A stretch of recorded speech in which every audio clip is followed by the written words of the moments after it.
that time, immunizations are current, but he will need his 4 shots. So the last question is whether or not a caregiver is able to provide for the child's medical or mental health needs. And on January 4th, is that the day that the investigation is closed? That is. All right, looks like there's a call to Dr. Larkiner, who's the primary care physician for AJ. Correct. And they say he hasn't been seen by us in 2.5 years. That would be correct. And he's 5 years old. That is correct. Half his lifetime. That would be correct. And Parker hasn't been seen for 2.5 years. Correct. So since he was about 6 months old. That would be true.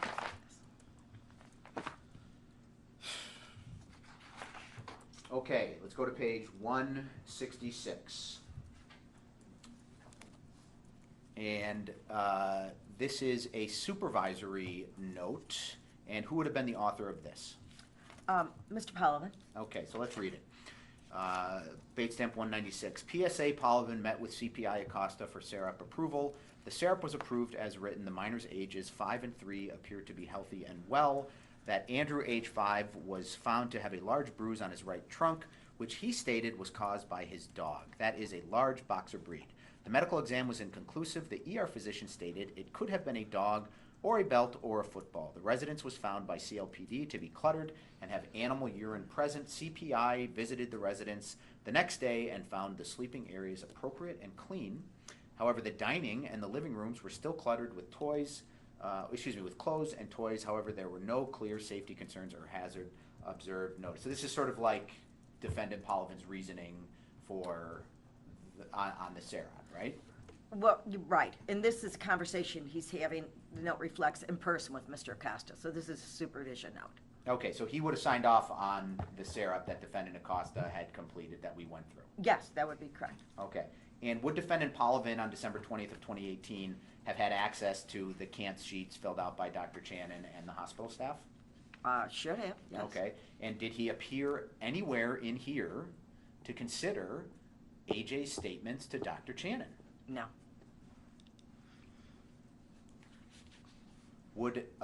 And he was the supervisor on the A and the B sequence. Correct. So presumably he would have had access to those. Correct. Okay. Would he have had access to the lead sheets? Yes. All right. And what type of preparation should a supervisor do in reviewing a SERAP? It should, again, sit with the investigator, go through what they found, as well as oftentimes you would read what they've also written into the computer, their Okay. notes, And their so narrative, Defendant as well as any other documents you might have. Okay. I'm sorry to cut you off. That's okay. Defendant Pollivin also indicated that the medical exam was inconclusive. What would that have triggered? That maybe something's wrong. Okay, but what about a second medical opinion? Right, right. You need to explore it further. You don't have a solid explanation. All right, please go with me to page 107, People Okay. Exhibit 24. All right, and what is this?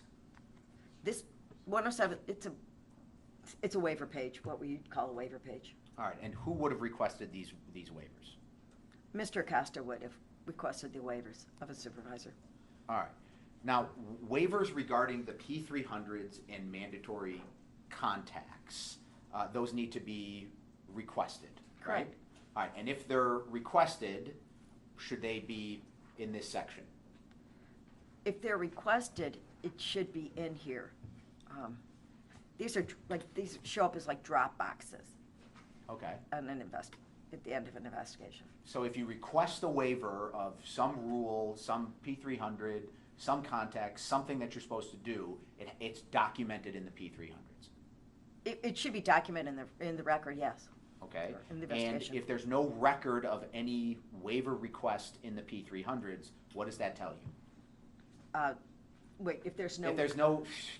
If there's no record of any waiver request in a sequence report, what does that tell you? It wasn't done.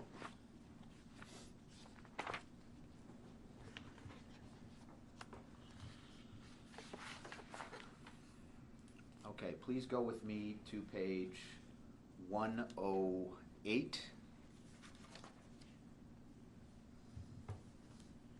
And what is this? This is Mr. Acosta's, it's a supervisory note that's written by Mr. Acosta. It's titled even Initial Supervisor Contact.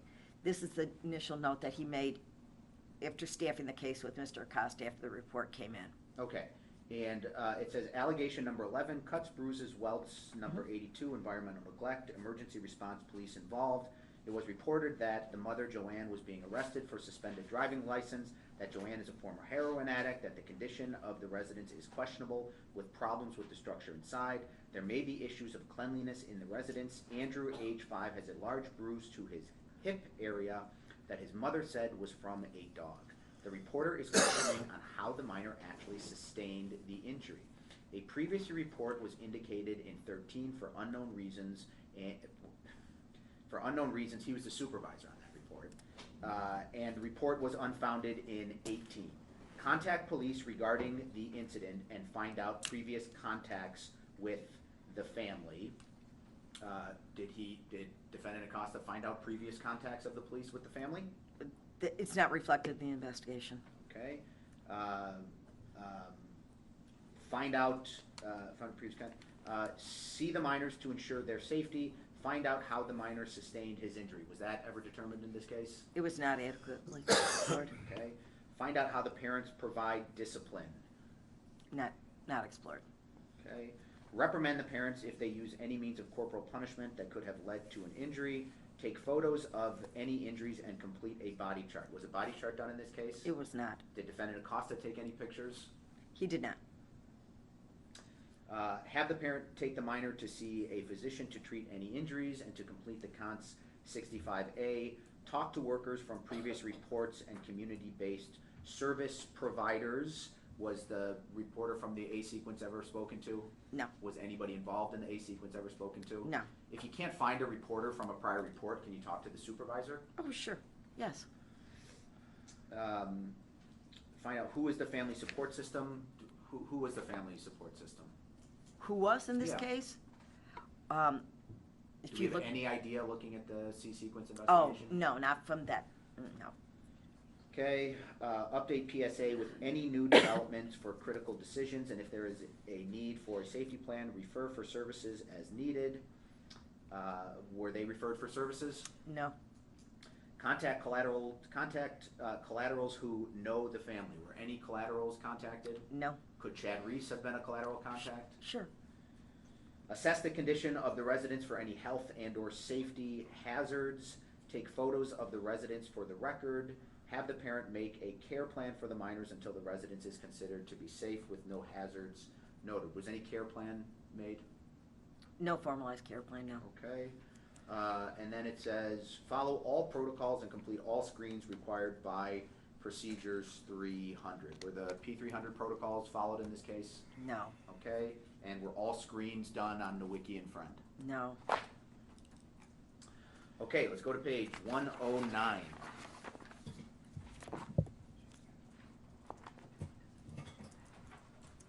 This is section 300.70. The section 300.70, that deals with supervisory That's responsibilities. correct. That's Okay. correct. So let's take a look here. The child protection supervisor plays a crucial role in the investigation of alleged abuse or neglect of a child by providing guidance and instruction of child protection staff throughout the life of the investigation. The duties and responsibilities of the child protection supervisor are comprehensive and extensive. Supervisory duties and responsibilities. The primary duties and responsibilities of the child protection supervisor include, but are not limited to, providing guidance and direction for all investigations of alleged child abuse and neglect by planning, supervising, reviewing, and coordinating the activities of the child protection specialist under their supervision, ensuring that all investigations are conducted within the existing framework of statutes and policies of the department, and that all investigative contacts, activities, and documentation are completed within the allotted times. Ultimately ensuring that all children reported to the department are safe. Who was ultimately responsible for the safety of AJ? The department. Okay, but who in the department was ultimately responsible based on this? Mr. Acosta, and then by nature of being a supervisor, Mr. Polovin. Please turn with me to page 110. This is 300.50.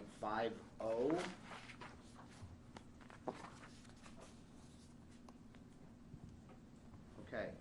It says other required investigative contacts. In addition to the required contacts with the subjects of the report, refer to procedures 300 Appendix B, the allegation system, for required contacts for each allegation.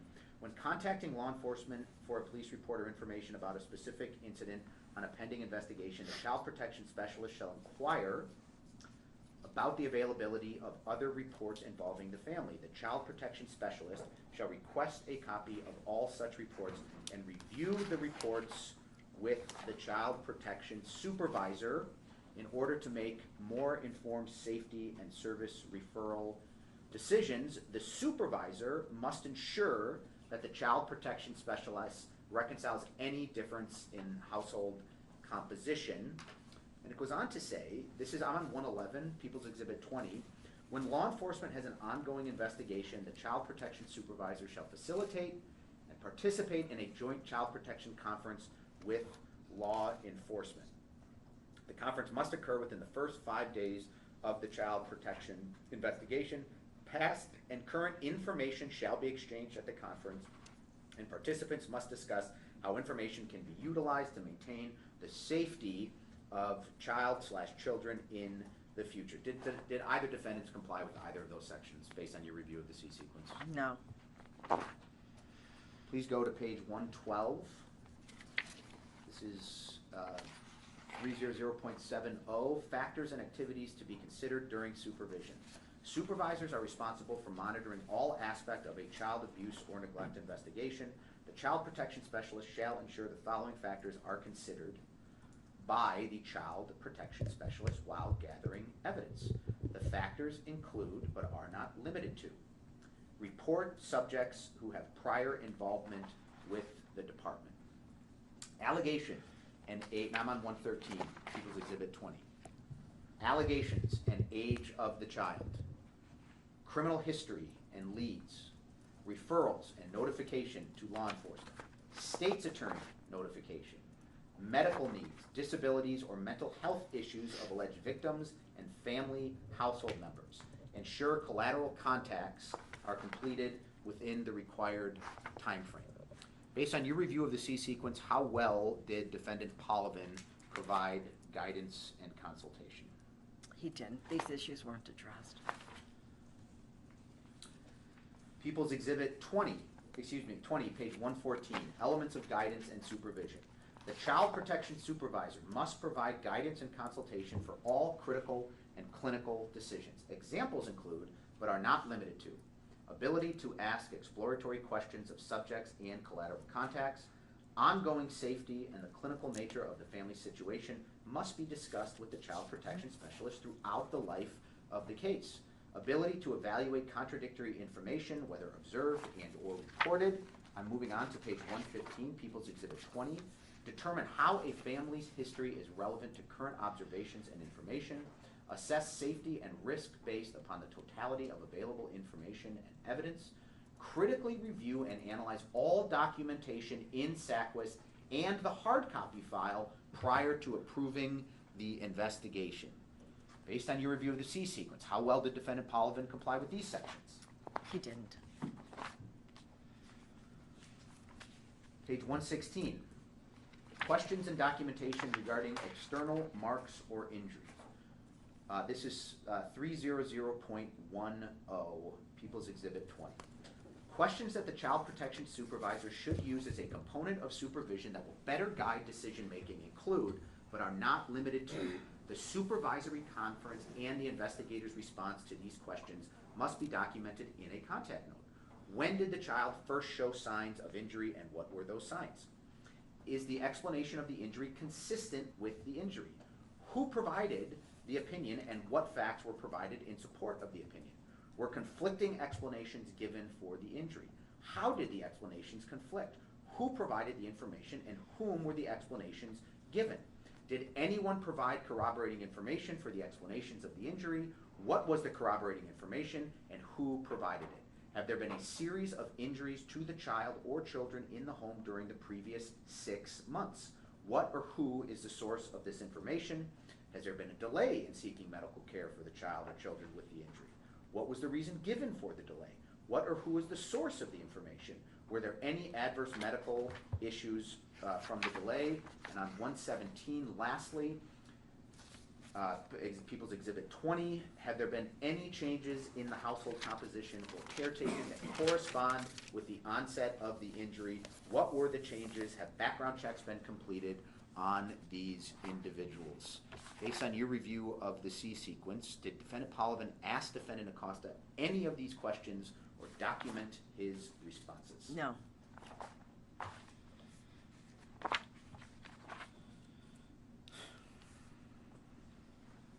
Okay, moving on to page 118, we're almost done. PSA, could you tell me, this is People's Exhibit 24, the C sequence? Excuse me, I don't have page 118. Well, you can have mine. Judge, do you have a page 118? I do. Okay, sorry. You guys have a page 118? Yes. Yeah, we're good.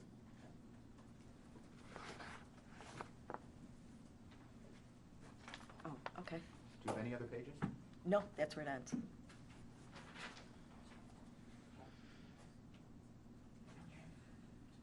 Okay. Okay. No, but I think we can share the final pages. Final determination. Judge, may I approach the witness? You may. All right. Actually, you hold on to that. We're going to talk Okay. about that first. Okay. And then we can share. Okay. Okay. What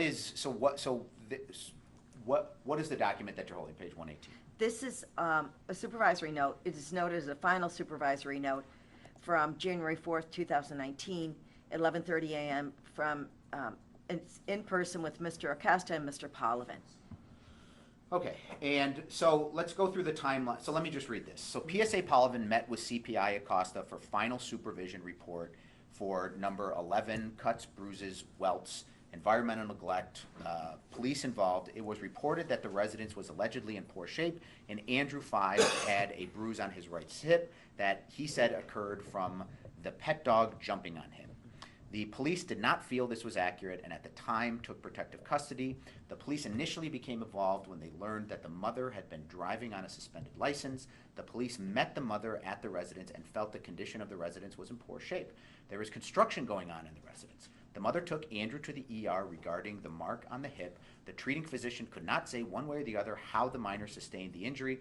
However, since the minor said the injury occurred from his dog, the conclusion is that it was not likely caused by abuse or neglect. Therefore, there was not enough evidence to indicate it. It is recommended to be unfounded. All waivers approved. Public Service Administrator PSA conducted final supervision with Child Protection Investigator CPI regarding this case. PSA agreed with CPI's recommended finding. Okay, so let's go through a timeline. So on December 18th, 2018, the main players were interviewed, right? Correct. Okay, so that's Cunningham.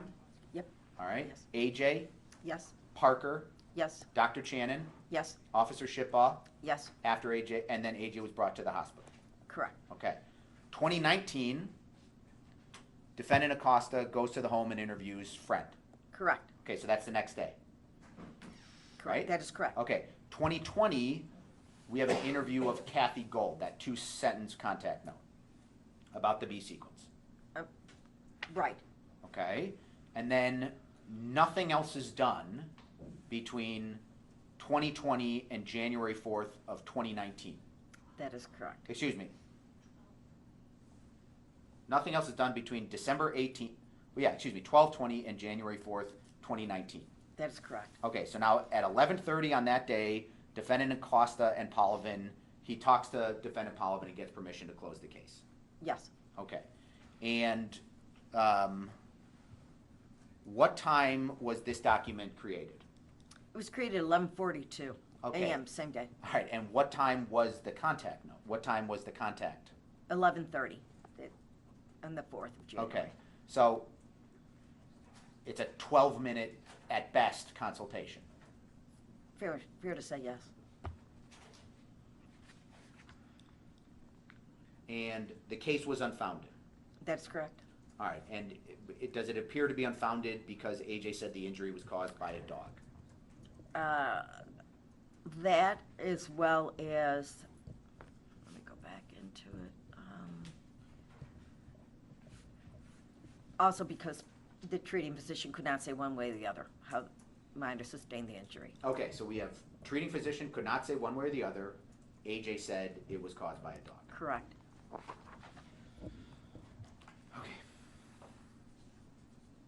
I'm handing you what's been previously marked as, in the demonstrative exhibit as 119 through 129. Okay.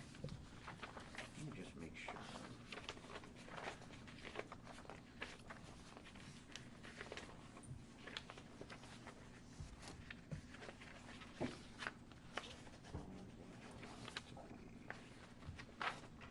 Good. Okay. Gotcha.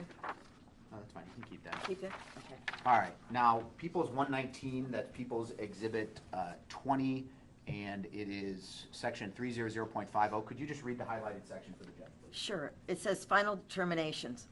When the child protection specialist has completed all required investigative contacts and has gathered all inculpatory and exculpatory evidence, the child protection specialist shall, in consultation with the child protection supervisor, make a final finding determination.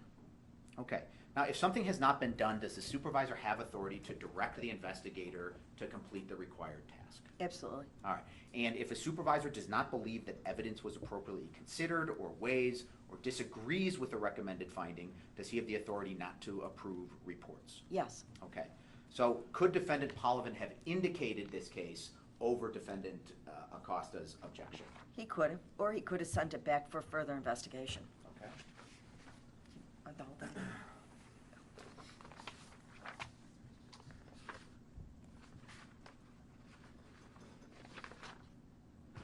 Okay, assessing factors, let the record reflect, I'm holding in my hands pages 121, 120 and 121 of the demonstrative exhibit. This is People's Exhibit 20, P300s, 300.50, page 25. Could you please read the highlighted sections of those two exhibits? Okay. It says, assessing the credibility of evidence. For purposes of making child abuse and neglect investigation decisions, this is in quotes, credibility of evidence means the likelihood that information gathered during the course of a child abuse and neglect investigation is accurate. The child protection specialist and supervisor must evaluate the value and relevance of case information to determine what information is credible and can be used as evidence. Number one, factors affecting the credibility of evidence obtained from all sources. When determining investigative finding, the credibility of each piece of evidence must be evaluated according to the factors below. This is bolded. The more credible the information, the more weight the information should be given in reaching a final finding. Factors affecting the credibility of evidence include, but are not limited to, the following: corroborating evidence, I'm saying that bad, is evidence that supports someone's prior statement or other evidence that may point to a certain determination of fact. Evidence is more credible than information that has not been verified or supported by independent sources. An example, a mother's statement that a physician has seen her child is made far more credible when the physician verifies he or she has seen the child. B, source of information. The more direct the source of the information that serves as a basis for a source's opinion, the more reliable is the opinion. Hang on, let me explain. C, direct interest. Information from a source who has something to lose or gain from a particular investigative outcome may be less credible than information from a source that has no direct interest or bias in providing an account that may not be accurate. D, basis of knowledge. When a witness gives information to a child protection specialist, it is critical to determine the basis of the witness's knowledge.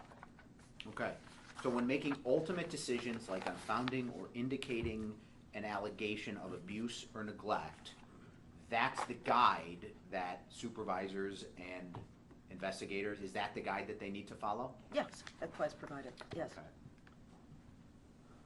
I'm holding 122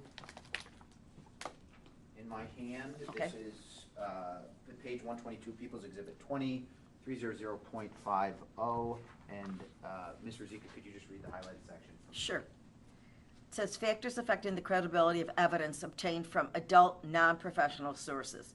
The credibility of information obtained from non-professional sources, especially subjects of investigations, must be carefully evaluated. Particular consideration must be given to any direct interest non-professional sources may have in the outcome of an investigation. This is in bold. When weighing the credibility of a non-professional sources of evidence, there is no substitute for independent verification of the evidence with additional sources. Factors influencing the degree of credibility of information provided by non-professional sources included, but are not limited to, consistency. Information provided in a consistent manner is more credible than information reported inconsistently. For example, a non-professional source that provides, in bold, a significantly different description of an incident to a police officer or a physician from the account given to the child protection specialist is less credible than a person whose description of the incident remains constant. In order to verify the consistency of any previous obtained statements, it is critical the child protection specialist not share information obtained from other sources with a source being interviewed. Next, plausibility. A plausible statement is one that is superficially fair or appearing worthy of belief but requires further investigation. Okay. This is page 123, People's Exhibit 20. Okay? And I got this one, so I'm just going to read it Okay. for us. And it is evidence that a child's account of facts has been influenced by others. A child's information is more credible when the child is interviewed out of the presence of others who have the ability and motivation to coerce, coach, or otherwise influence the child's statement. The child protection specialist and supervisor should discuss any concerns regarding attempts to influence a child's statements and motivations to do such. This discussion should be documented with a supervisory note during the course of regular supervision and again at the time of the final finding determination when assessing all evidence.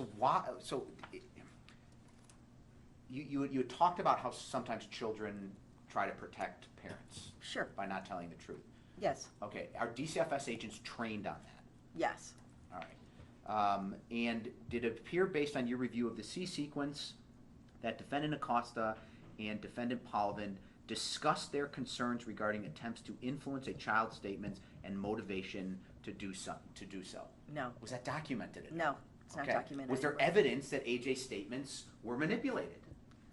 There's things to suggest they could have been.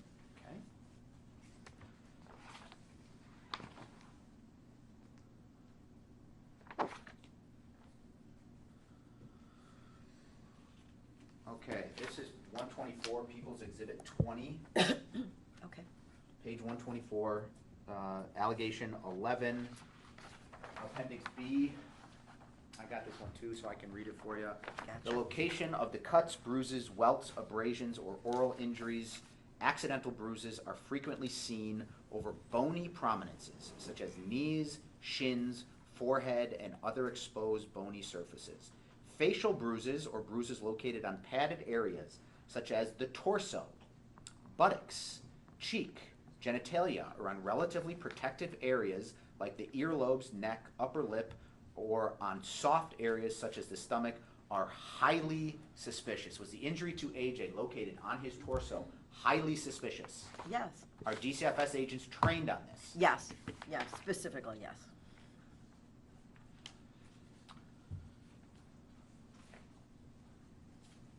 Okay, I'm holding 125, 126 of the demonstrative exhibit, People's Exhibit 20. I'm tendering that to the witness judge, and I have a copy of this so I can read it as well. Okay, accidental bruising usually occurs over bony prominences such as the knees, shins, forehead, or elbows. Injuries to cheeks, ears, genital thighs, and buttocks are more likely to be indicative of abusive treatment.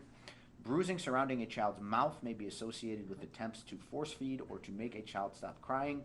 Falls usually produce bruising on a single plane of the body while inflicted injuries generally occur over multiple planes. Did AJ's injuries occur over multiple planes? Yes, the photos would reflect that. Bruises with sharply defined borders are almost always inflicted. An electric cord produces a loop mark, belt produces strap marks, and both generally wrap around multiple planes of the body.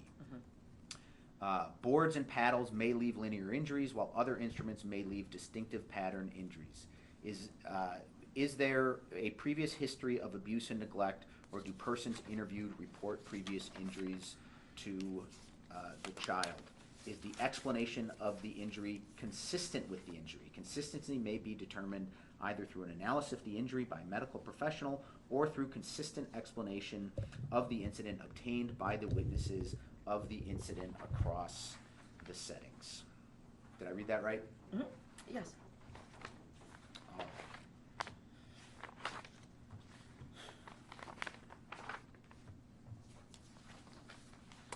I'm going to skip a couple pages here, Judge.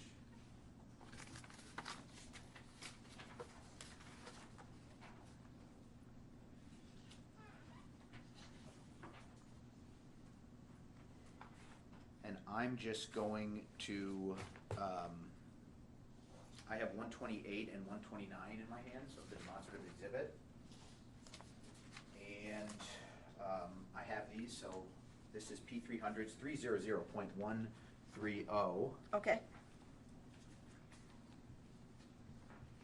Okay, so, and it says, service referral when a report has a recommended finding of indicated no child place. Opening a service case. Child protection specialists are required to comprehensively discuss with the family all concerns impacting the safety and well-being of their children. The child protection specialist has responsibility to discuss and offer the family intact family services if the final finding of indicated has been recommended. The family should also be informed, service referrals during a pending investigation. Child protection specialists may offer services or refer the child and family for services while an investigation is still pending. Services may consist of community-based services, intact family services, or placement of the child. If warranted, the child protection specialist may consult with the child protection supervisor about completing a referral for intact family services, IFS, for a specific identified service need. The family's willingness to accept services while the investigation is pending is voluntary and shall not be considered in making a determination to indicate or unfound. Should this case have been indicated? Yes, based on the information that was later obtained. Okay. Yes. And what would have happened had the case been indicated?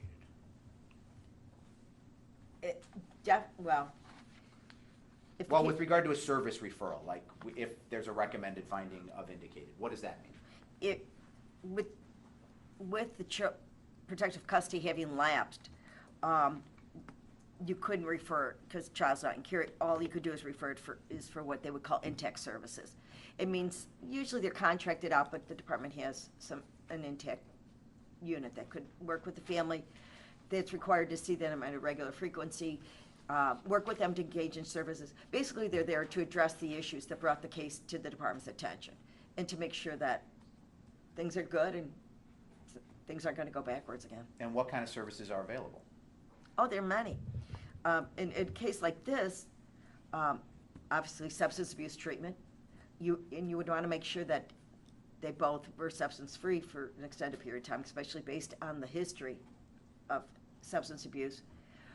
You'd want to, the home itself, you'd want to address that. You'd want to address their discipline, their way that they, basically you're looking at the abuse part. You'd want to make sure that that doesn't happen again. So what are you going to do?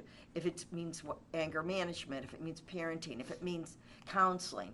In Ms. Cunningham's case, with the mental health issues and stuff, there's many probably professionals that would have been involved. Would eyes have been on? I mean, do you put eyes on the children while they're undergoing these services? Right. Initially, they're required to see them. I believe it was at that time it was weekly, and then as things progress, you can kind of pull it back a little bit. But yes, minimally monthly. That's when things are well. The other part, you could also have screened it into court if they had wanted to, even for protective order. And how long would services like the ones you described be ongoing in a case like this? As long as necessary. Yeah, but just generally, how long would that be? Kind of the rule of thumb used to be that you kind of really, if the family's still in the same spot 6 months to a year and things aren't progressing, then you would probably seek some court intervention. I mean, Okay. it just can't go on forever without any kind of movement forward. In your opinion, with the services that you've discussed, would that have been sufficient to prevent ongoing abuse of AJ into 2019? I believe so. Okay. And in your opinion, had the services been provided, would AJ have been killed in April of 2019? I do not believe he would have been. What if a family refuses to comply with the services? Families, they have rights, and so a family can refuse, but again, that's where you would reach out to the state's attorney and seek court intervention.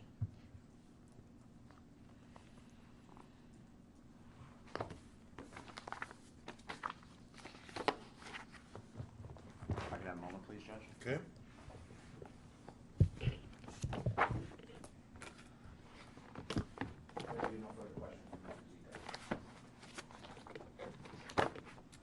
Who's going first here? Miss Lee?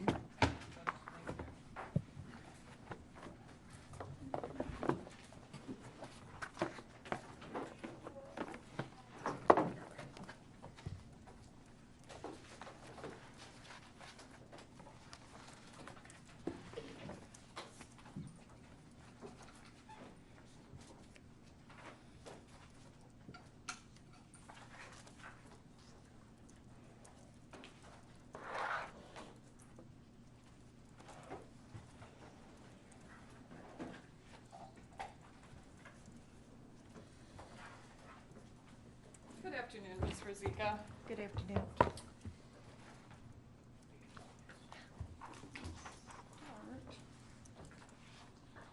Did you know what caused the delay today in your testimony? Do I? No, not exactly. What I do you I know can about tell it? you, because this was renumbered. It had something. My question is a little bit more specific. Oh, I'm sorry. What do you know about what caused the delay in this proceeding? Question relevant. Goes to the conversations that they had with their witness after being instructed not to speak to the witness. Overruled. What do I understand it had to do with? It Yes. had, I could tell by the book, it had to do with the date, that some of the procedures that we were looking at yesterday were 2019, and in fact, the time, that was after this time frame. How is that your understanding? From whom did you get that information? Well, I can look at the book here and tell that because the pages are numbered, and I was doing the back and forth with Mr. Keneally. Okay. Did you get that information from having discussed it with someone before you came back to testify today? I was told that there was a numbering problem. By whom?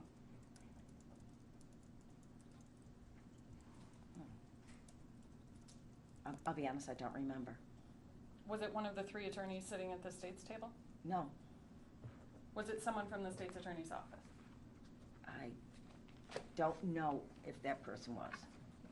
I'm sorry, I just don't know. And what specifically were you told about the numbering problem? That it had to be renumbered. What's it?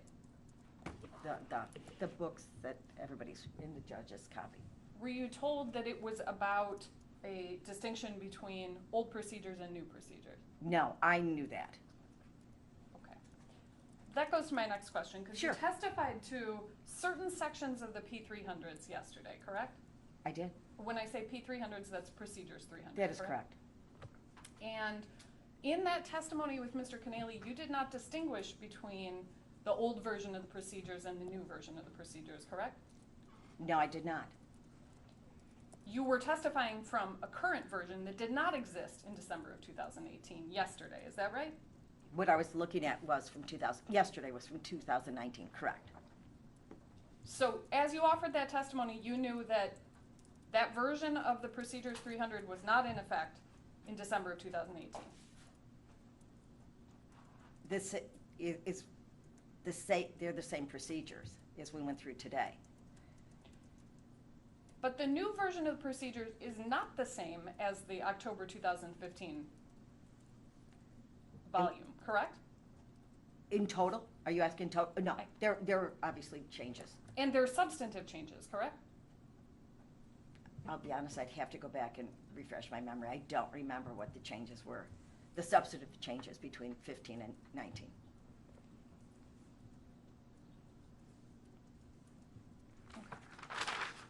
You testified to your resume a little bit yesterday, is that right? Correct. So to be clear, you were the regional administrator for the Northern Region in December of 2018 and January of 2019, correct? Correct, that's correct.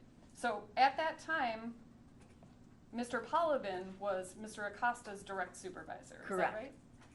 Then there was an area administrator who was Mr. Polovin's direct supervisor. Correct, And you were the direct supervisor to that area administrator. correct, and others. So you were actively overseeing Mr. Polovin's Woodstock field office in December of 2018 and January of 2019. I was not actively, you'd have to define actively.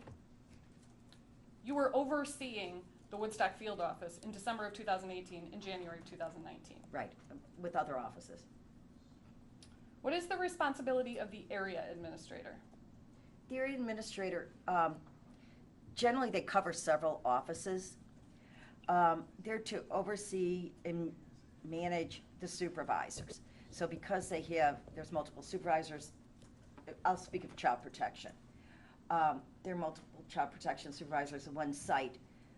They would supervise those supervisors as well as the other supervisors in the other sites that they oversee. And the area administrators actively consult on open serious harm cases, correct? Excuse me, say it again? Area administrators, at least in December of 2018, were actively consulting on open serious harm cases. If they were brought to their attention. Wasn't there a weekly telephone conference with the area supervisor about open serious harm cases? I don't remember that. What's the definition of a serious harm case? It could be anything from, it depends on factors. It could be the age of a child, what the injury is, how many injuries a child has, regardless of their age, locations, how they how it happened, how it was inflicted. There's specific criteria in the Procedures 300, correct? Sure. This case did not constitute a serious harm case when it came in December of 2018, correct? Are you asking my opinion? Under the criteria in the Procedures 300, as a certified expert in those procedures, this case was not a serious harm case in December of 2018. Not on face value, no.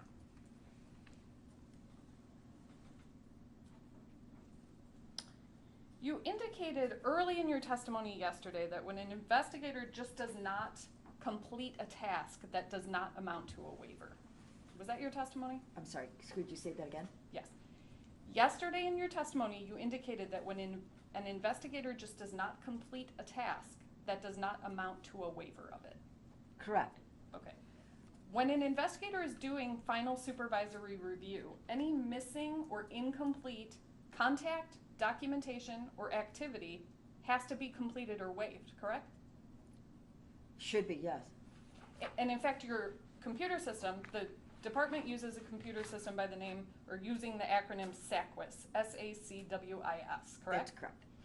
The computer system of the department has prompts that require the supervisor to specifically waive mandatory investigative steps, correct? But there are other additional prompts besides that screen. Or excuse me, there's other additional waivers besides what's on that screen. Okay, but my question is about the prompts. Okay? The computer system of the department has a prompting system that requires the supervisor to specifically waive mandatory investigative steps that have not been completed, correct? There's minimally. What does minimally mean? It means that's meant to be a prompt. It's not meant to be all-inclusive. If it's not on there, there's still other tasks that need to be done that would need to be waived if they weren't done. Just because it's not on that checklist doesn't mean that doesn't have to be done. Okay. The mandatory investigative steps, if they're not completed or marked in the computer system as completed, generate prompts for the supervisor to waive them. Is that correct? I'm sorry, say it again, I'm sorry. The mandatory investigative steps, Mm-hmm. if they are not marked as completed in the computer system, generate prompts for the supervisor to waive them. Not all. Which ones do? Which ones do? Yes. Generate Which prompts? mandatory investigative steps generate a prompt for the supervisor? For example, if you didn't talk to like a medical personnel or police, if you didn't do that, a prompt, it would show you on the prompt. Is there, maybe I'm not understanding it. Do you know which mandatory investigative steps create a prompt or generate a prompt in the system and which ones do not? The prompts are in there. It's based on the allegation. The prompts are at the point of the inception of the investigation. Prompts exist. Okay. I think we're talking about different parts of the computer system Okay. and different inputs. Okay. Because mine is with respect to the supervisory review at the end of the ultimate determination. Are you talking the waiver boxes? I'm talking about the SACWIS system and the Mhm. automatic prompt system. Okay. Within SACWIS, you Mhm. agree with me that that computer system generates prompts for the supervisor as they're doing their final supervisory consult, correct? There are prompts, yes. Okay. As you sit here, you testified that not all mandatory investigative steps generate a prompt. Is that correct? That's correct. As you sit here, can you tell me which ones do and do not? That typically do not. You wouldn't have a prompt, if, for example, in referring the child for a second medical opinion. Those things, having a child be forensically interviewed, those are not, if my memory serves me, those were not prompts that showed up on there. And that's because those aren't mandatory investigative steps under the allegations, correct? But they are. Some of those are mandatory in light of the information. We'll get to the allegations Okay. later. Are there any other prompts that are or are not generated that you know and can testify to? Waiver prompts in the final supervisory consult. That are not generated? Correct. Oh. I would have to go through this. There would be quite a few. One of the ones that would be interviewing out people in the household, something like that. I mean, that, for example, in this case, if Mr. Acosta noted that he interviewed Mr. Freund, that would comply with the little check box or the waiver box. It wouldn't reflect that he didn't interview Mr. Nowicki, which he should have done. It's your opinion he should have done that, correct? Well, he was a member of the household. Per procedures, it was something he needed to do as a requirement. To be clear, it's your opinion that he should have done that pursuant to the procedures, correct? No, I'm not going to say that. I'm saying procedures dictate that all members of the household need to be interviewed. You testified about case notes contained within the investigation file. Do you remember that testimony? Okay. You indicated that the sequence report or the investigation report should contain contact notes reflecting all investigatory activities and conversations. Is that right? That's correct. And you talked about a certain level of specificity of those document notes, correct? Yes. The procedures actually contain a specific direction with respect to documentation and creating contact notes, don't they? I'm not sure what you mean. If you could rephrase it. The procedures Yes. actually contain a specific direction about documentation and creating contact notes. I'm still not understanding. Are you saying like it outlines what you would, is that what you're asking me? There is a specific direction, is there not, in the Procedures 300 about creating contact notes? Oh, there is, yes, what's expected in there, yes. And that specific direction actually provides that a completed contact note should contain a summary of the facts obtained during the interview, a description of alleged injuries, a description of environment, and any identified communication issues. Is that correct? I don't remember that. I was never, that's not the way that we were trained. It was never a summary. So you disagree with how a contact note should No, be created? I'm just saying, Ma'am, if you could let me finish I'm my sorry, I question. apologize. So you disagree with the way that the Procedures 300 direct you to create a contact note? No, I'm not disagreeing, I'm just saying, it's just not just a summary. You would want to put a quote in there. You'd want to put something specific, not just a generalization. You referred to the Procedures 300 as mandatory. Correct. You indicated they were created by the department, correct? Correct. You referred to them as the Bible, correct? Correct. Okay. But you disagree with the specific direction contained within there about how to create a contact No, note. I'm not disagreeing with that. I'm saying it needs to be more than just that. That's minimal. Would you agree that the contact notes in this sequence investigation report contain summaries of each of the contacts? I would say yes, I probably do. Your testimony yesterday and today about Mr. Acosta and Mr. Polivan's contact notes and investigation activities in the C sequence is entirely based upon your review of the C sequence, correct? Right, I did review the case.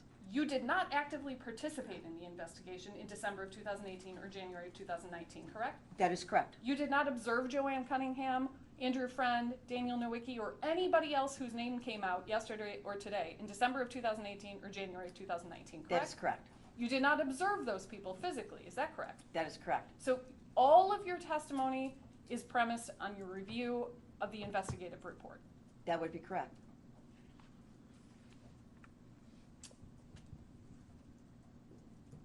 Mr.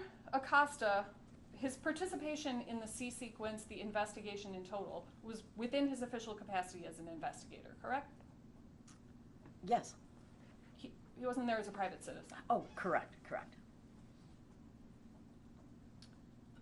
You answered some questions about the C sequence.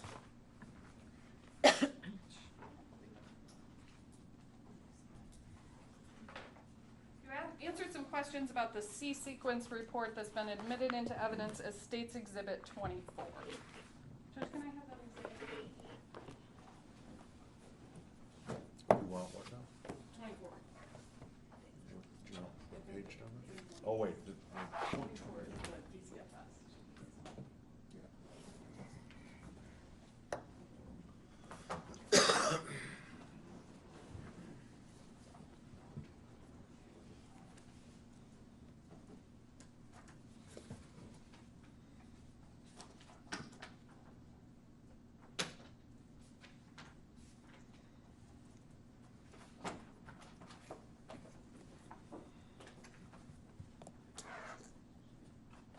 I'm handing you a copy of what's been admitted into evidence as State's Exhibit 24. Do you recognize that to be the C sequence investigative report?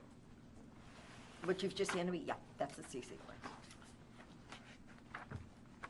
You, specifically, if you could turn to, there's some bait stamp numbering at the bottom of those pages. Uh-huh, Can you turn to page 169?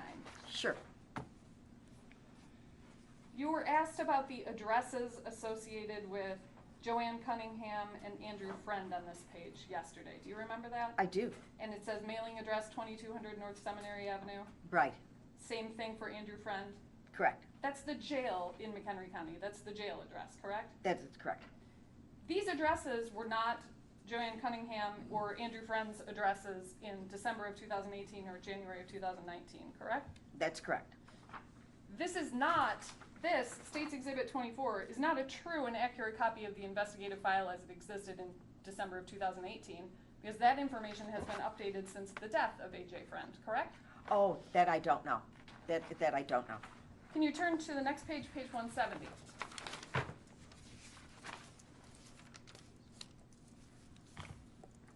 At the top of the page, do you see the subject identified Andrew Friend? That's AJ, correct? Yes, I see that. At the bottom of the subject information, it indicates he's deceased. Is that correct? It does say that. AJ certainly was not deceased in December of 2018 or January of 2019, correct? Correct. So you would agree with me that this report cannot be a true and accurate copy of the report that as it existed in December of 2018 and January of 2019. Now, this is probably where you see at the bottom the print date. That's probably, Okay. So as you sit here, we know that those that information has changed in the report. The mailing address of Joanne, the mailing address of Andrew Friend. That's a computerized thing that comes out of Springfield, so they would have updated this information. You didn't indicate that in your testimony yesterday, right? I don't know if I did or didn't. Okay. So as you sit here today, do you know what other information in State's Exhibit 24 has been changed since No, but December of 2018 or January of 2019? This would have been updated by the computer system. I don't know what this means, ma'am. This was printed out in September 16th, 2019. At that point, the computer system would have updated this. Like, if you look under, like, say, we'll look back to Miss Cunningham. Or, no, let me go on Mr. Friend. He has, Can you tell us what page? oh, you're I'm on? sorry, 169, where it says he's mailing addresses, like you said, to jail, but it also gives other addresses. Those would be obtained from previous investigative reports. Okay. My question is a little bit Oh, more okay. specific, though. Okay.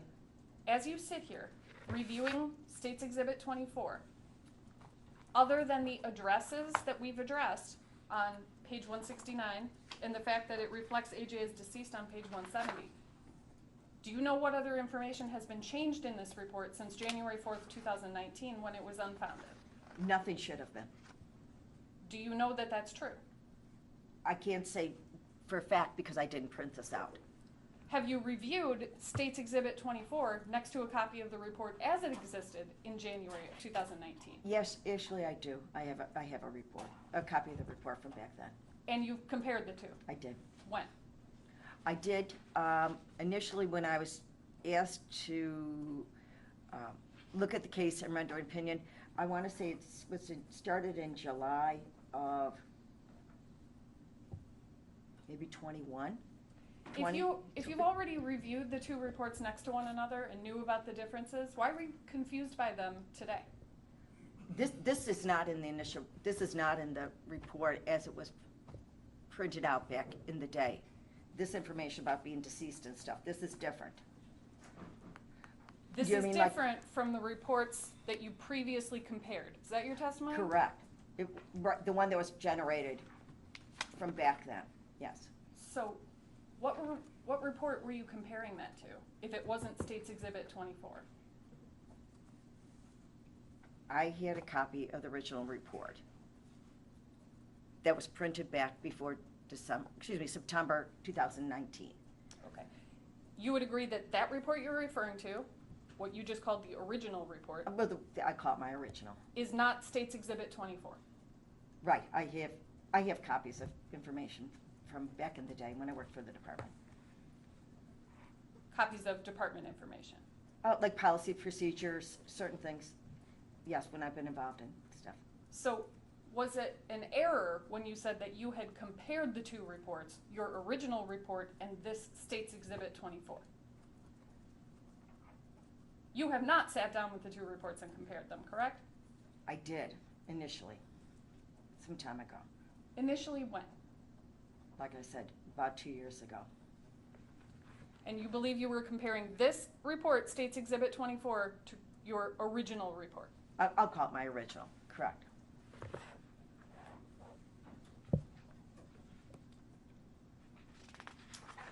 You testified to the Procedures 300, or at least selections of it, correct? Is that a yes? Yes, I'm sorry. And when you said they are made by the department, do you mean DCFS? Well, yes, And you said they're central to its function. Was that your testimony? that is correct. And that the provisions of the procedures are mandatory. Some of them are, yes. And when you say that the provisions are mandatory, are you referring to the sections that indicate shall do something? Investigators shall. No, well, there's certain things that are titled mandatory, and there's other ones that it's recommended, I believe is the word that's in there. Okay. What specific selections are marked mandatory? What are marked mandatory? In procedures, such as you need to make an effort to see the child and assess the child's safety within 24 hours unless it's an emergency, response. I mean, Are you referring to the required contacts, required Yes. activities? Yes. Is that what- Required yes. documentation? yes. Is that Okay, what you're so- talking about? They actually use, the procedures use the word required, Okay, right? it could be. Yes, it does. Yes. Well, you're an expert in them, right? Isn't the word required not mandatory? It's required, not mandatory? Isn't the word used in the procedures required? Right, there's also the words that's mandatory is in there. You would agree that there's nothing in the procedures that provides that a violation of a required investigative step results in criminal charges, correct? Excuse me, say that again. You would agree with me that there is nothing in Procedures 300 that indicates that a violation of a required investigatory step results in criminal charges, No, correct? there's nothing that says, no. There's nothing in the procedures, in fact, that reflects any consequence for violating a required investigatory step, right? There are, it's not in the procedures, but there are measures within the department from a disciplinary end, that if things are not done, that The- people can be disciplined. The department has a disciplinary procedure in place It does, and has the ability to discipline for violations of the Procedures 300. correct, that's correct. And in fact, discipline was employed in this case against Mr. Acosta and Mr. Polovin, correct? Correct.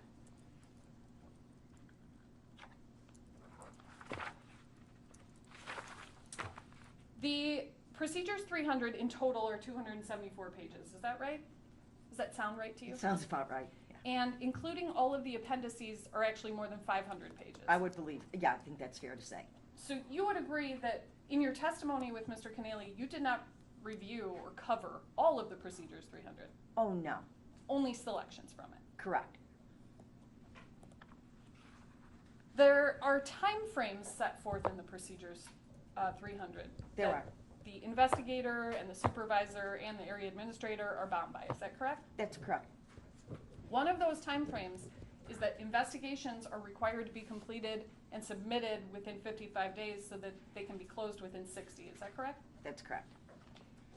That deadline under the procedures can be extended, right? That is correct. But having too much to do, too high a caseload, that's not a basis for an extension, correct? It, not in and of itself. What it would be phrased as typically was additional investigative tasks need to be completed. It wouldn't be phrased as too high a caseload. It was more germane to the investigation itself. There are more work that needs to be done, more investigative tasks. Because- And that would have been a cause, that would have been a reason to extend it. More investigatory steps, but Tasks. not having too many cases to cover. That cannot alone be a basis for an extension, That is correct? correct. That is correct.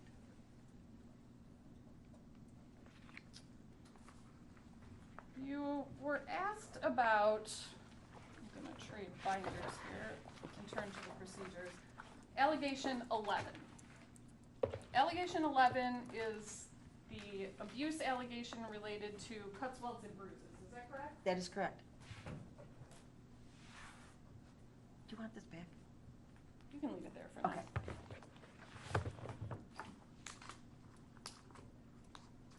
Within allegation 11, which is part of Appendix B to the Procedures 300, Correct. there are certain definitions of cut, bruise, welt, abrasion, and oral injuries, correct? Correct. You indicated that, in answer to Mr. Keneally's question, that the bruise that's reflected on AJ's hip in State's Group Exhibit B, the photographs of the bruise, satisfy the definition of bruise, right? Yes. But the existence of a bruise in a vacuum doesn't support the taking of protective custody, is that right? In and of itself, no. And the existence of a bruise in and of itself doesn't amount to an indicated finding for allegation 11, correct? Not just the mere looking at a bruise, no. Okay. In fact, the procedures under allegation of harm 11, subsection B, taking a report, B4, indicates not every cut, bruise, welt, abrasion, or oral injury constitutes an allegation of abuse or neglect. And then it gives specific factors that are to be considered when determining whether it does satisfy the allegation. Is that correct? That is correct. And the Procedures 300 are filled with these factors to be considered, right? There are, yes, that's correct. Because it's supposed to be directing critical thinking, right? Yes, And the factors to be considered are different for making a protective custody determination, right? yeah, each section has unique ones. Versus making an ultimate finding, right? They could tie in together, but yes, there are, And the Procedures 300 specifically, distinctly delineates those factors under taking protective custody, evaluating the report, even in the beginning, evaluating whether it's a good faith report, right? correct.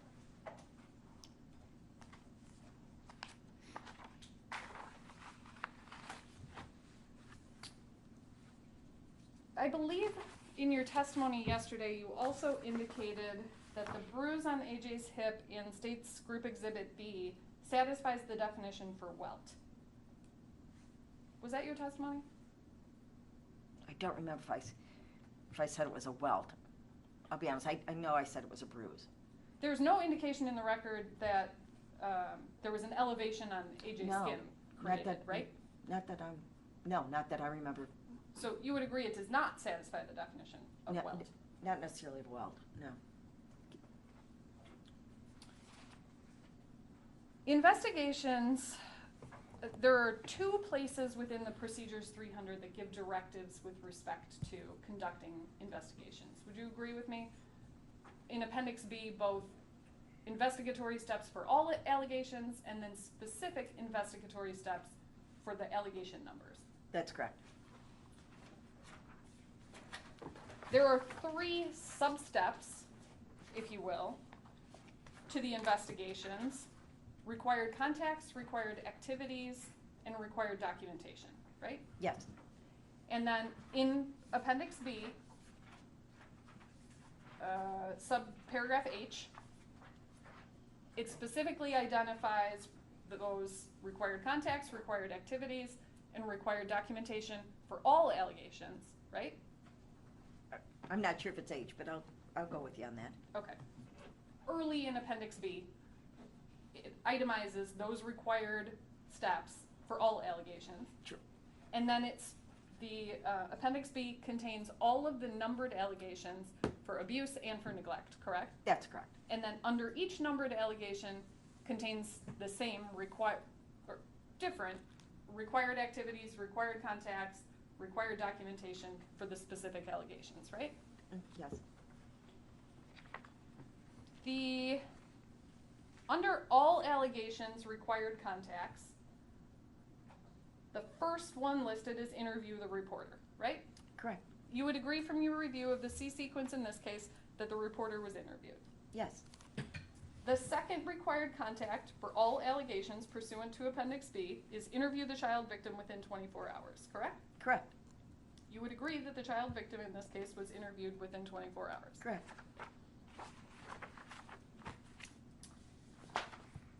You made reference to specialty interviewing of the child. You're familiar with the Child Advocacy Center in McHenry County? I was at that time. What time is that? No, I mean, like, I can't tell you what it is right now, but back. In when I was December of working- 2018? Yeah, when I was working with the department, I was familiar with it. Okay. And it's victim-sensitive interviews that are conducted at the Child Advocacy Center, is that correct? That's correct. And you indicated that one of the reasons that the Child Advocacy Center, or CAC, exists is so that there's only one interview of the child, right? In theory and in design, yes, so multiple parties don't keep interviewing the child over and over and over. And that's because the more times a child is interviewed, the more unreliable the child's statements become, right? Could potentially, yes. It's unwise to interview a child multiple times in an investigation. Isn't that true? Different parties have different levels of responsibility. A doctor's going to interview different than an investigator. But if there's concerns from an investigator, let's say in this case, and a doctor, where there's a question about it, then you would refer it over there. Sort of not have people just keep going back and forth. Okay, but my question Oh, is really okay. specific with respect to multiple interviews. It is unwise to interview a child multiple times in an investigation. Isn't that true? Preferably, yeah, you'd prefer not to do that.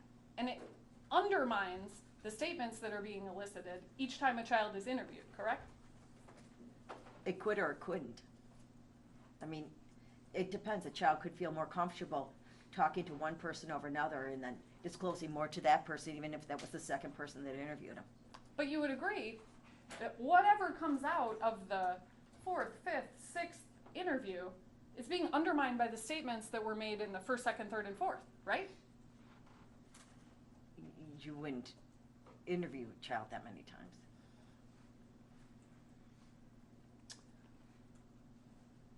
Under required contacts, all allegations, completing the CRAP is one of the required activities. Is that right? That is correct. And in fact, the CRAP was completed in this case, right? It was, yes. Mr. Keneally went through the CRAP with you and asked you questions about, did it appear there was investigation done about this? Did you appear there was... You have to do the CRAP within 24 hours, no matter how much investigation has or has not been done by that time, right?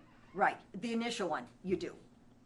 There are specific stages set forth in the procedures at which the CRAP should be accomplished, correct? It can be done at any time you feel the need to do it. But there are specific stages where it's directed to be done. It has to be done at certain stages, but again, it can be done at any time. One of the required contacts under all allegations is to interview the parent caregiver, is that right? Correct. And that was done, Joanne was interviewed, correct? Ms. Cunningham was interviewed. You indicated in response to Mr. Keneally's questioning that Daniel Nowicki should have been interviewed because he was living in the household, correct? That would be correct. Isn't it true that all of the information that was provided was that Mr. Nowicki had moved out of the household? There's several areas where it suggested that he lived there. What areas are those? Like in the report in the narrative part itself, as well as on the addresses, if my memory serves me.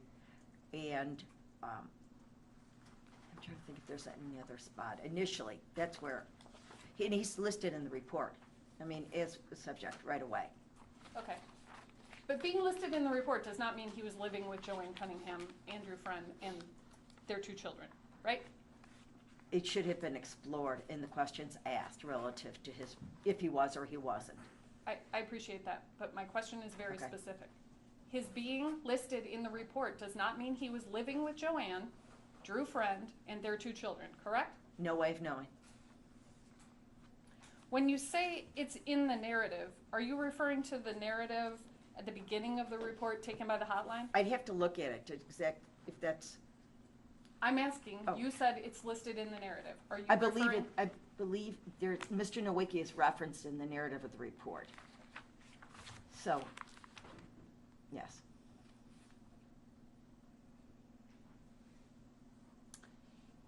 Drew Friend was interviewed, you would agree with that, correct? I would agree.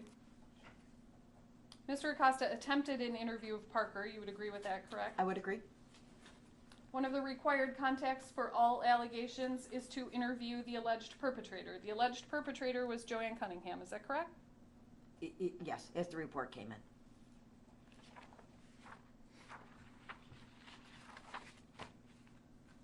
There are some duplicates because the investigator is also directed to interview all adults and verbal children in the perpetrator's household. There's overlap here, right? Say it again, I'm sorry. The child victim's household and the perpetrator's household are the same, right? Correct, that's correct. So those boxes are ticked because they overlapped. Well, there's really no boxes to tick, but yeah, it's not necessary. One of the required contacts is to interview the victim's primary medical provider as well as any other medical providers. Is that correct? That would be correct. Mr. Acosta spoke with Nurse Ferguson at Centegra. Is that Michelle? Is that correct? Is that Michelle? It was listed in the notice, Michelle. Is that? Are you referring Oh, to I'm sorry. the I'm thinking Dr. pediatrician's Nurse. nurse? Okay, sorry, my mistake. I'm talking about Centegra where the medical evaluation was done. Okay, You would agree from your review of the C sequence that Mr. Acosta spoke with the nurse at Centegra.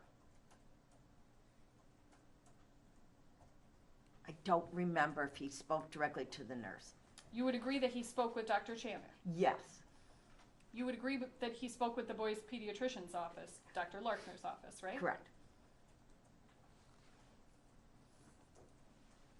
One of the required contacts under all allegations is if the police conducted an investigation, interview the police source. Is that correct? Interviewed the police source? Yes. And that was done in this. He did this interview case, the right? officer. Right. The police did not charge Joanne with domestic battery, correct? I do not believe they did. In fact, their police investigation was closed on December 18th, 2018, when they charged her with driving on suspended license and released her, right? That is my understanding.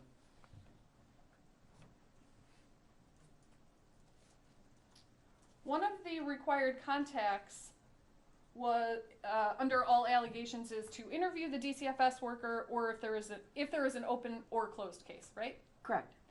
And your review of the C sequence report reflects that, in fact, Kathy Gold, the B sequence investigator, was interviewed, correct? Kathy was interviewed.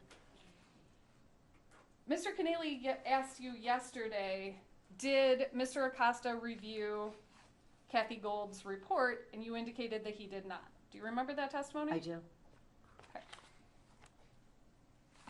Okay. Do you still have the C sequence in front of you, States Exhibit 24? Sure. Yep. Can you turn to Bates stamp page 197?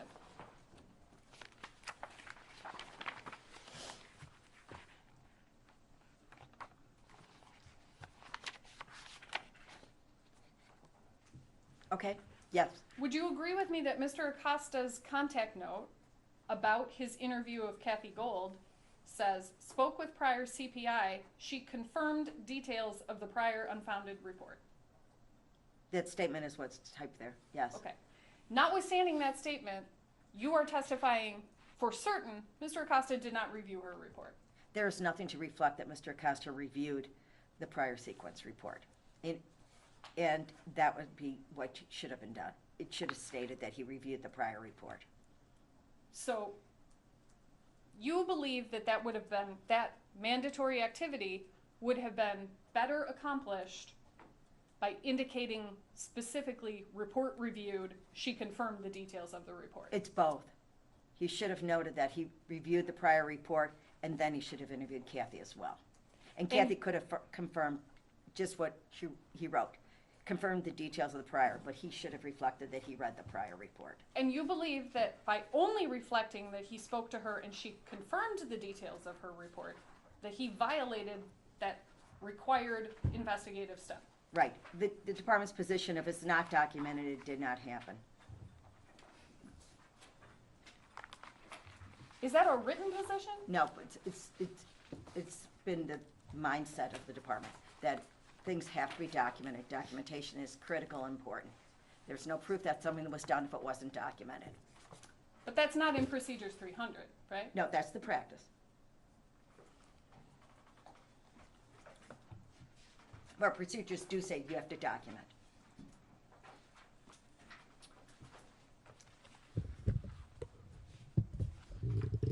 You have reviewed the B sequence report, correct? I did. And you know that the B sequence report includes a summary of Crystal Lake Police Department contacts for the family, right? That I don't remember. You know I what? have to. We'll get to that later. Okay. Let's finish with the C sequence Okay. report.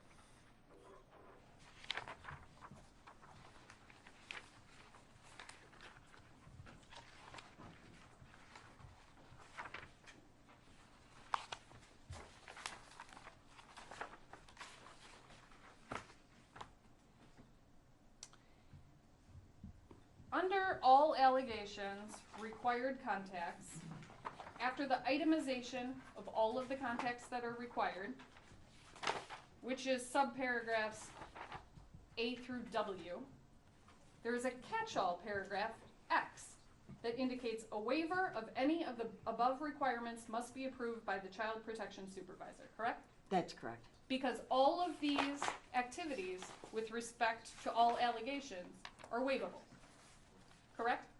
There are certain things that are waivable, certain things that are not. And where would it reflect in Procedures 300 what is not waivable? If it doesn't say it's waivable, it's not waivable.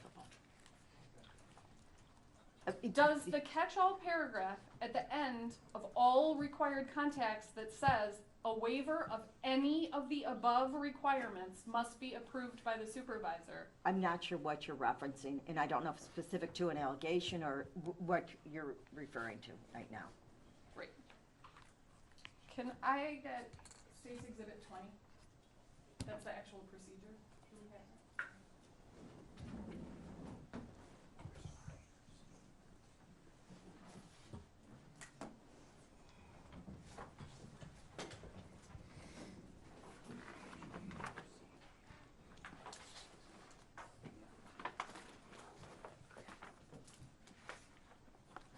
I've turned you to Appendix B, Uh-huh. State's Exhibit 20, the Procedures 300. Yes, You agree with me that's what that document is? it is, yes. Can you turn to Procedures 300, Appendix B, page 10? At the bottom of the pages, they're reflected in parentheses. Sure.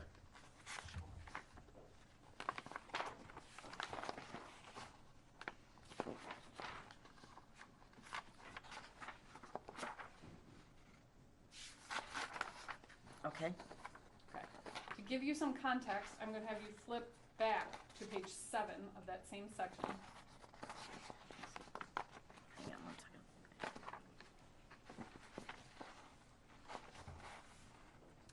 Okay, Would you agree with me that we're at Appendix B, subparagraph H, which is contacts, activities, and documentation required for all allegations, subparagraph 1, required contacts, and then flip to page 10, subparagraph X.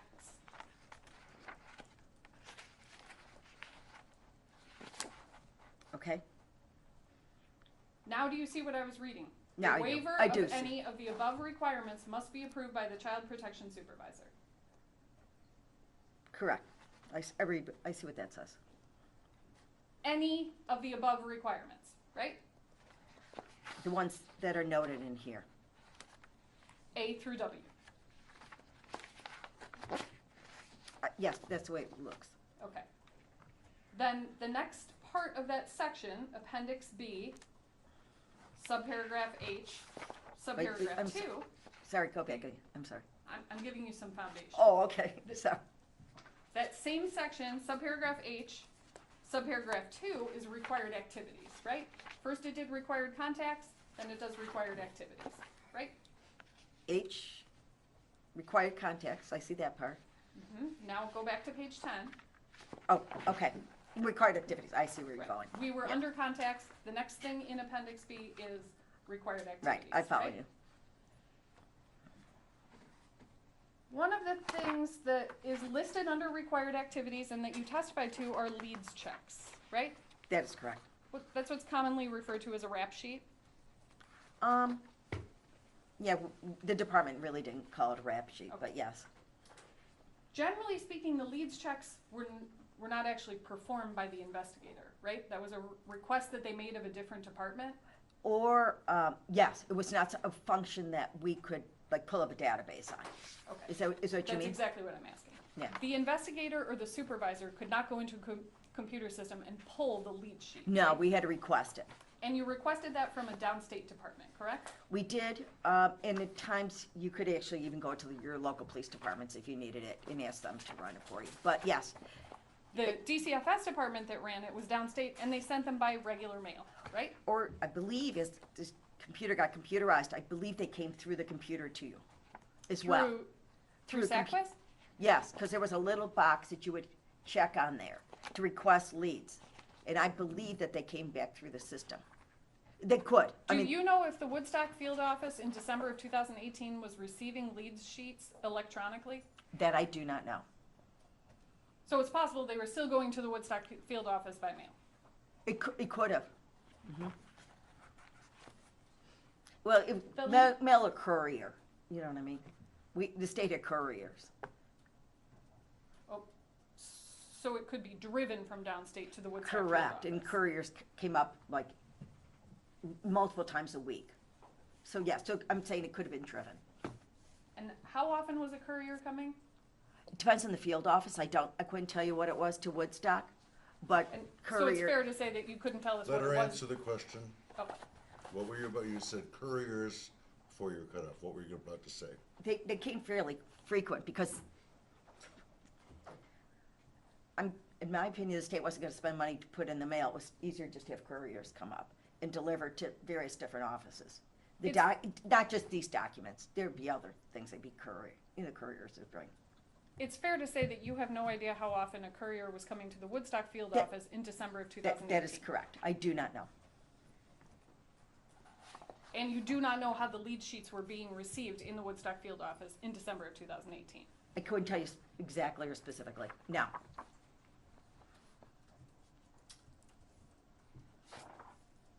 You reviewed lead sheets in the state's demonstrative exhibit for Drew Friend and Daniel Nowicki, right? Right. Am I done with this? You are for now. I can. Okay, that's okay. I'll just put it here. Okay. Thank you. What are the leads? Judge, can I have State's Exhibit 30? 30? 30 and 31. Both and 31. And we are about to recess. Just so you know. I can make these my last two questions. Okay, Ma'am, I'm showing you what's been admitted into evidence as State's Exhibits 30 and 31. Can you just briefly review those? Sure.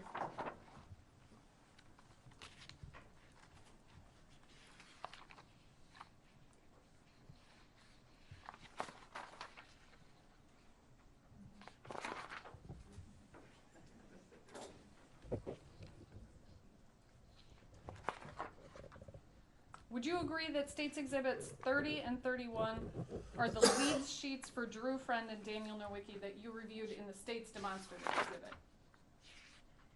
Hang on a minute. I'm not there yet.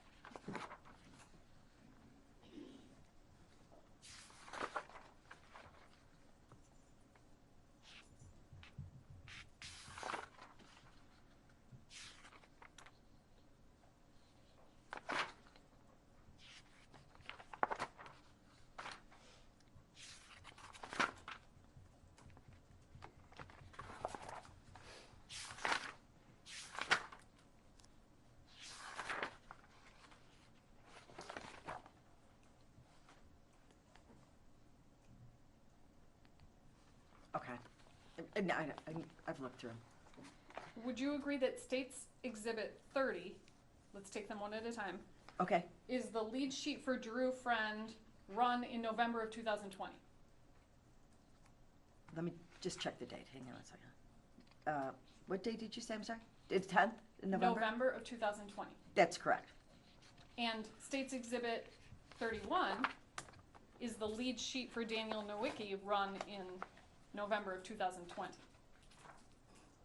Hang on. Yes. Neither of those lead sheets or criminal histories are the ones that would have existed for those two individuals in December of 2018, correct? Right. Not in this way. I mean, I can stop there, Judge. okay. All right, it's 5 o'clock. We're gonna take a recess now, and we're gonna start back up at 9:30 tomorrow morning. All right, so the courtroom will be locked up. Okay, very good.